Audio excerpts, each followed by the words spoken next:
আমি চক্র একে যেই চরিত্রটিতে অভিনয় করেছিলাম হেলাল, সবাই দেখেছে, ওই হেলাল চরিত্রে আমি চক্র টুতে অভিনয় করেছি।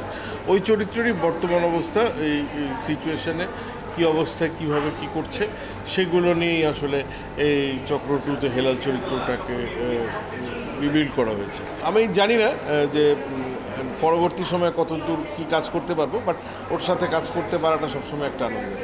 আমি বাংলাদেশি সিনেমা যেগুলো ছিল, বাংলাদেশের সিনেমা মনে হয়েছে যেগুলোকে দেখতে, সেগুলো দেখে ভালো লেগেছে। কিন্তু কিছু কিছু কপি পেস্ট সিনেমা, কিছু কিছু অন্য সংস্কৃতির লুক, অন্য সংস্কৃতির গল্প, অন্য দেশের টেকনিশিয়ান, অন্য দেশের অভিনেতাদের দিয়ে কিছু জিনিস বানানোর চেষ্টা হচ্ছে, সেগুলো ভালো লাগেনি। কারণ সেগুলো মানে আমি দর্শক হিসাবে আমার কাছে মনে হয়েছে সাধারণ দর্শকেরও হয়তো ভালো লাগে।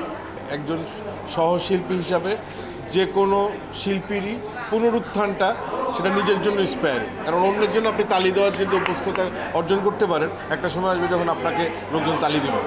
তো সেই বিশ্বাসে আমার কাছে মনে হচ্ছে যে শুধু দীপা খন্দকারই না, আমার অন্যান্য যারা যোগ্যতা সম্পন্ন শিল্পী আছেন, যাদের আসলে যোগ্যতা দিয়ে কাজটা করতে হয়েছে এতদিন, তারা আবার তাদের জায়গাটা নতুন করে তৈরি করুক, এই মানে শুভকামনা থাকবে সবার প্রতি।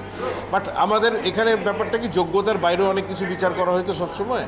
তো যারা এই ধরনের সুবিধাগুলি পেয়ে থাকেন তাদের ক্ষেত্রেও বলবো যে তাদেরও আসলে এই সুবিধাগুলি বন্ধ হওয়া উচিত। আমি মনে করি যে থিয়েটার একটা অন্য মাধ্যম অভিনয়, যেমন ওটিটি বা অডিওর অভিনয়, টিভিসি, আরডিসি বা রেডিও নাটক, এটা তো একটা অন্য মাধ্যম অভিনয়, অভিনেতাকে অন্যভাবে চেষ্টা করতে। থিয়েটারটা অন্যভাবে চেষ্টা করো, অভিনয়ের একটা ধারা। তো ক্যামেরা অভিনয়টা কিন্তু অন্য টেকনিক্যাল অ্যাসপেক্ট থেকে করা হয়।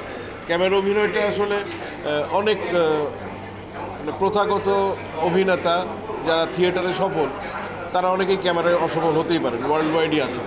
আবার ওয়ার্ল্ড ওয়াইড অনেক ক্যামেরার মধ্যে সফল অভিনেতা আছেন যারা জীবনে থিয়েটার করেননি, অনেক এক্সাম্পল পাবেন এরকম। বাংলাদেশেও তাই, এই সময়ে যারা প্রোটাগনিস্ট চরিত্রে পপুলার, আমি বলবো যে মাস পিপল যাদেরকে পছন্দ করেন, তাদের বেশিরভাগই কেন বলবো, আমি বলবো অলমোস্ট সবারই থিয়েটার কোনো ব্যাকগ্রাউন্ড নেই।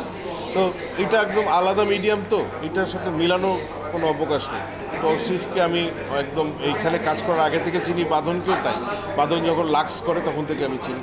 তো ওদের যে gradual development as an actor, এটাও আমি আমার সামনে দেখেছি। এবং আমার দেখে ওদের ওই উত্থানে আমার এক ধরনের আনন্দই হয় যে না, ওরা যেভাবে নিজেদেরকে ইমপ্রুভ করেছে, ভালো লাগে।